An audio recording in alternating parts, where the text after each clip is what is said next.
Hello everyone, welcome to Northeast PSC 10-minute special series. In this video, I will be discussing about Harshvardhan, important events that were associated with his life, along with the visit of Yun Sang during the time of Harshvardhan. So let's start. My name is Pawan Kamboj and I take history, current affair, environment classes. So let's start about Harshvardhan.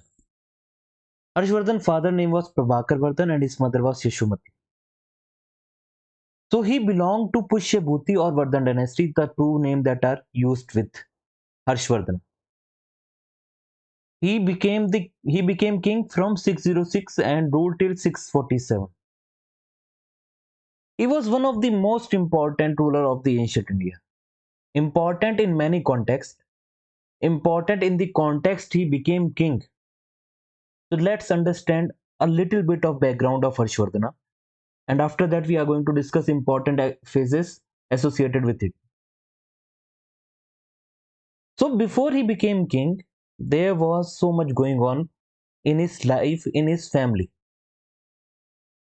It was his father that was the main king. His father name was Prabhakar Vardhan and Prabhakar Vardhan has two sons.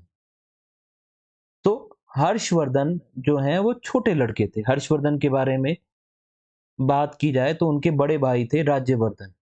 Prabhakar Vardhan के जो दो बेटे थे उनमें से obviously Rajyavardhan के पास गद्दी गई और उसी के साथ साथ काफी सारी चीजें और चल रही थी. हर्षा की एक सिस्टर थी जिनका नाम था राजश्री. राजश्री की शादी हो रखी थी मोखारी राजा के साथ. तो कुछ कैरेक्टर्स हैं, कंफ्यूज मत करिएगा. फादर का नाम है प्रभाकर वर्धन, ब्रदर है राज्यवर्धन, फिर हर्षवर्धन एंड इनकी सिस्टर है राजश्री. राजश्री की मैरिज हो रखी थी मोखारी के राजाओं के साथ. मोखारी के राजा थे ग्रह वर्मन. इनकी शादी हो रखी थी ग्रह वर्मन के साथ जो कि मोखारी डायनेस्टी के राजा थे. अब इनकी लाइफ में बहुत सारी ऐसे इवेंट हुए कि जो राजा है इनको हराया, मुखारी के राजा को हराया देवगुप्ता ऑफ मालवा, और उनको हरा के उनकी मृत्यु हो गई. उनको मार दिया गया. इसके बाद राजश्री को बंदी बना लिया गया. हर्षा के भाई राज्यवर्धन जो कि राजा थे थानेश्वर में, उनको ये बात बिल्कुल भी पसंद नहीं आई. तो वो गए देवगुप्ता के सामने और देवगुप्ता को हराया.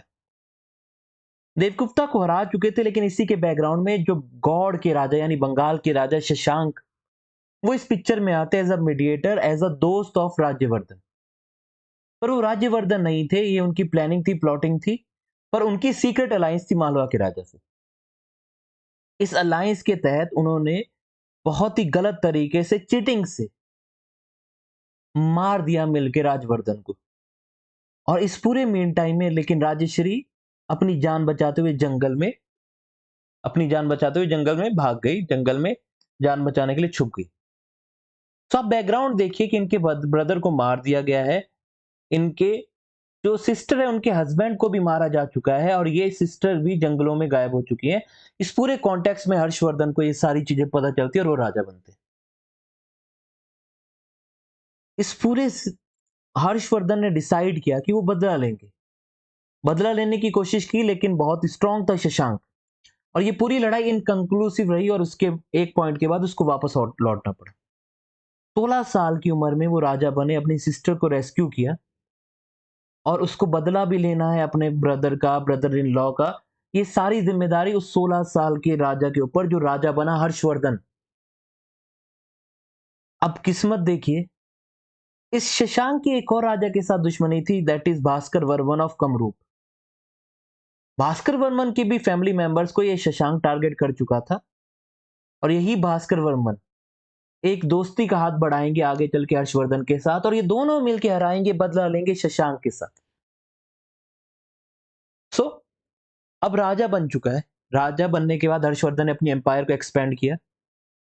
पाटलिपुत्र उस टाइम प्रोमिनेंस से खो चुका है और कनौज प्रोमिनेंस में आ चुका है. कनौज बहुत इंपॉर्टेंट शहर बन चुका है. कनौज यानी फरुखाबाद डिस्ट्रिक्ट में. उसके पास पूरे नॉर्थ इंडिया का कंट्रोल था एक्सेप्ट कश्मीर को छोड़ के. राजस्थान, पंजाब, उत्तर प्रदेश, बिहार, उड़ीसा सबका कंट्रोल था. और हर्षवर्धन इतना स्ट्रांग राजा हो चुका था कि उसको टाइटल मिला उत्तर पथनाथ या उत्तर पथपति, लॉर्ड ऑफ द नॉर्थ। उसको एक और टाइटल दिया गया था बाय चालुक्यास, जिसका नाम था सकलोत्तरपथनाथ, यानी वॉर लाइक लॉर्ड, यानी जो लड़ने के लिए बहुत मशहूर। तो इतना ज्यादा इंपॉर्टेंट टाइटल उनके एनिमी तक दे रहे हैं। इन्होंने नॉर्थ इंडिया का जब पूरे एरिया को ऑक्यूपाई किया तो उसके अलावा टाइटल लिया शीलादित्य। वर्धन डायनेस्टी के सोर्सेस की बात करें तो हर्ष चरित्र जो कि बाणा भट्ट ने लिखी, ये बायोग्राफी है हर्षवर्धन की। बाणा भट्ट इनके कोर्ट पोएट थे।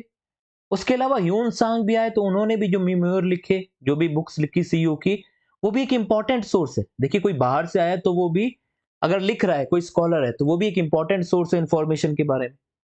उसके अलावा बहुत सारे ड्रामाज हैं जैसे रत्नावली, नागनंदा, प्रियदर्शिका, ये ऐसा माना जाता है कि हर्षवर्धन ने लिखे। पर इसके बारे में एक और फैक्ट ये भी है कि ऐसा बहुत सारे स्कॉलर्स ये मानते हैं कि ये लिखे थे धावक ने, जो कि हर्षा के कोर्ट पोएट थे। तो इसमें बहुत ज्यादा क्लियरिटी नहीं है कि एक्चुअली में लिखी है किसने। उसके अलावा मधुबन और सोनपत प्लेट इंस्क्रिप्शन भी हर्षवर्धन के बारे में इंपॉर्टेंट इंफॉर्मेशन देती है। हर्षवर्धन ने जब शशांक को हराना था तो उसको हराया और कब्जा कर लिया बंगाल, बिहार, उड़ीसा। और इस पूरी लड़ाई में भास्कर वर्मा ने बहुत इंपॉर्टेंट रोल प्ले किया था। दोनों ने मिलकर हराया था। उसके बाद उसने कोशिश की पुलकेशिन टू को हराने की। पुलकेशिन टू के बारे में अगर बात समझें आप, तो वो एरिया है नर्मदा को क्रॉस करते हुए महाराष्ट्र वाले एरिया में, चालुक्यास के राजा हैं पुलकेशिन। ये वन ऑफ दी ऐसे राजा हैं, खासकर ऐसा माना जाता है कि इकलौते ऐसे राजा हैं जिन्होंने हर्षवर्धन को हराया और हराया इन बैटल ऑफ नर्मदा। इनकी फाइनल एक्सपेडिशन थी कलिंगा के राजा के खिलाफ। वल्लाभी के जो किंग थे ध्रुव भट्ट, उनको भी हराया गया था और उनसे भी ट्रूस बाद में सेटल डाउन कर लिया गया था बाय हर्षा ने अपनी डॉटर की शादी कराई थी ध्रुव भट्ट के साथ। तो वल्लाभी के राजा ध्रुव भट्ट के साथ मैट्रिमोनियल अलायंस हो गया था। हर्षवर्धन एक बहुत अच्छे मिलिट्री कमांडर थे, अच्छे एडमिनिस्ट्रेटर थे। लेकिन 647 में जब इनकी मृत्यु हुई तो इनके बाद कोई इनका वारिस नहीं था। इसलिए इनको माना जाता है कि ये लास्ट हिंदू किंग है जिन्होंने इतने बड़े एरिया में रूल किया। इनकी डेथ के बाद पुष्यभूति डायनेस्टी का एंड हो गया और उसके अलावा मुस्लिम रूल हल्के हल्के स्टार्ट हुआ। अब बहुत सारे स्कॉलर कहते हैं कि एक्चुअली में लास्ट हिंदू रूलर थे ही नहीं, ये तो बाद में बुद्धिज्म में कन्वर्ट हो चुके थे। और भी बहुत सारे ऐसे फैक्ट्स हैं जो इनके साथ एसोसिएट किए जाते हैं। जैसे शुरुआत के टाइम पीरियड में शैवाइट थे लेकिन बाद में बुद्धिस्ट बन गए थे। और कौन से बुद्धिज्म को फॉलो करते थे? महायान बुद्धिज्म को फॉलो करते थे ह्यून सांग के इन्फ्लुएंस में। बहुत सारे स्तूपा इन्होंने इरेक्ट करवाए। इन्होंने slaughtering of animal for food बंद करवा दिया और उन सब के खिलाफ बहुत स्ट्रिक्ट पनिशमेंट दी जाती थी जो भी लॉ को तोड़ते थे। इन्होंने कन्नौज में स्कॉलर्स बुलाए जितने भी बुद्धिज्म से रिलेटेड थे, महायान बुद्धिज्म के, ताकि ह्यून सांग को ऑनर किया जा सके और उनकी डॉक्ट्रिन को फैलाया जा सके। इसके अलावा उन्होंने एक और असेंबली कन्वीन की प्रयाग में, जिसको इलाहाबाद असेंबली कहते हैं। ह्यून सांग या ज्यूनजांग एक चाइनीज बुद्धिस्ट मॉन्क थे जो इंडिया आए फ्रॉम लैंड और during the reign of Harshvardhan उन्होंने हर्षवर्धन की काफी ज्यादा तारीफ की। वो जब इंडिया गए, इंडिया से वापस गए, तो उन्होंने जो किताब लिखी है, जो मेमोर लिखी है, उनको कहते हैं सी यूकी या record of the western countries. ये जो डिस्क्रिप्शन है ये काफी हद तक रिलायबल सोर्स ऑफ इंफॉर्मेशन माना जाता है। रिलायबल माना जाता है ऑन द पॉइंट कि ये एडमिनिस्ट्रेटिव, सोशल और कल्चरल कंडीशन उस एरा की बताता है। लेकिन इंडिया की अगर स्पेसिफिक बात करें तो ऐसे लगता है कि जैसे ये बहुत ज्यादा तारीफ में लिखा हो, प्रेज में लिखा हो हर्षवर्धन की। बहुत टाइम तक ये कंफ्यूजिंग भी है बहुत सारी जगहों पे और ये बहुत ज्यादा बायस्ड भी है, क्योंकि इस पूरी किताब में यून सांग ने बुद्धिज्म को ग्लोरीफाई किया है और क्योंकि हर्षा उसका फॉलोवर है तो हर्षवर्धन की भी तारीफ की है। हर्षवर्धन ने उसको बहुत अच्छे से ट्रीट किया, तो शायद ये वजह भी थी कि हर्षवर्धन की तारीफ की है, क्योंकि स्कॉलर मानते हैं कि उनकी लाइफ में बहुत सारे ऐसे इंस्टेंस हुए थे जिसमें उनके बहुत सारे सामान को चोरी वोरी कर लिया गया था, लेकिन उसके बावजूद भी हर्षवर्धन के पूरे राज्य की वो तारीफ करते हैं। तो मे बी वो तारीफ इसलिए कर रहे हैं क्योंकि उनको काफी रिस्पेक्ट के साथ हर्षवर्धन ने रखा था। हर्षवर्धन को प्रेस किया ह्यून सांग ने और बोला कि काफी ज्यादा लेबरस किंग है, काफी ज्यादा मेहनती किंग है। बताया कि इनकी किंगडम फ्री फ्रॉम रिवॉल्ट थी, बहुत अच्छी गवर्न थी। जो भी गद्दारी करता था उनको डेथ सेंटेंस दी जाती थी, और जो ऑफेंडर थे उनको टॉर्चर किया जाता था और फिजिकल पनिशमेंट दी जाती थी। जो टैक्सेशन का बर्डन था वो कम था, और मेन सोर्स ऑफ इनकम था लैंड रेवेन्यू। पर ट्रैवलिंग इतनी सेफ नहीं थी। अर्शा की किंगडम डिवाइड की गई थी 4 पार्ट में। एक एडमिनिस्ट्रेटिव रूटीन, दूसरा जो अमाउंट आता था वो गवर्नमेंट एम्प्लॉयज में बांट दिया जाता था, तीसरा अमाउंट जो स्कॉलर्स में बांट दिया जाता था, और चौथा इस चैरिटी में दे दिया जाता था ब्राह्मण्स और बुद्धिस्ट मॉन्क को। तारीफ करते हुए ह्यून सांग ने लिखा कि हर्ष की आर्मी में 60,000 वॉल एलिफेंट थे, 50,000 कैवेलरी चैरियट थे, 1 लाख स्ट्रॉन्ग इन्फेंट्री थी। वो डिस्क्राइब करते हैं हर्षा को as a perfect devotee of Buddha, पर ये भी कहते हैं कि हिंदुइज्म काफी ज्यादा पॉपुलर था इंडिया में एज कम्पेयर टू बुद्धिज्म उनके टाइम पीरियड में। और कहते हैं कि काफी ज्यादा टॉलरेंट थे हर्षवर्धन बाकी सारी रिलीजियस फेथ के लिए भी। उन्होंने सिटी लाइफ ऑफ इंडिया को भी डिस्क्राइब किया है, बोला है कि घर वुड के बने हुए थे, ब्रिक के बने थे, डंग के बने थे, और लोग कॉटन, सिल्क और वूल पहनते थे। बोलते हैं कि स्ट्रीट सर्कुलर थी लेकिन डर्टी थी। प्रयाग इंपॉर्टेंट सिटी थी और कन्नौज ब्यूटीफुल थी। श्रवस्ती और कपिलावस्तु ने अपनी रिलीजियस इंपॉर्टेंस को खो दिया था, और नालंदा भी एक इंपॉर्टेंट बुद्धिस्ट लर्निंग सेंटर था। तो कौन कौन से शहरों के नाम मेंशन है? प्रयाग, कन्नौज, श्रवस्ती, कपिलावस्तु और नालंदा। और ये भी बोला कि एजुकेशन इंडिया में 9 टू 30 ईयर्स ऑफ एज तक दी जाती थी, और ज्यादातर ओरली दी जाती थी, और वो भी संस्कृत में दी जाती थी। और बोला है कि इंडियंस लवर ऑफ एजुकेशन थे, लिटरेचर को भी पसंद करते थे इंडियंस, और फाइन आर्ट्स को भी पसंद करते थे। लेकिन ये भी बोला है कि कास्ट सिस्टम रिजिड था, पर्दा सिस्टम नहीं था, वुमेन्स को भी एजुकेशन मिलती थी, पर सती भी था। तो ये सारी चीजें मेंशन करते डायरेक्टली वो, यानी वो किस लेवल पे हो रही होंगी आप खुद समझिए। पीपल सिंपल थे, ऑनेस्ट थे, और हाई मोरालिटी वाले थे। मीट, अनियन और लिकर को अवॉइड करते थे। और बोला है उन्होंने कि Indians all type of jewellery पहनते थे, ऑर्नामेंट पहनते थे, और इंडिया के पल्स और आइवरी को तारीफ करते हैं कि हाँ जी बहुत अच्छी क्वालिटी के थे।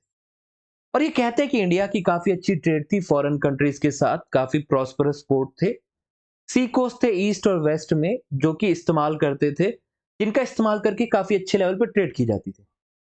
Indians cloth, sandalwood, medicinal herb, ivory, pearl, spices सब ट्रांसपोर्ट करते थे फॉरेन कंट्रीज में, और इंडिया में इंपोर्ट किया जाता था गोल्ड, सिल्वर और हॉर्सेस। ह्यून सांग ने डिस्क्राइब किया इंडिया को एक रिच और प्रॉस्परस कंट्री के रूप में।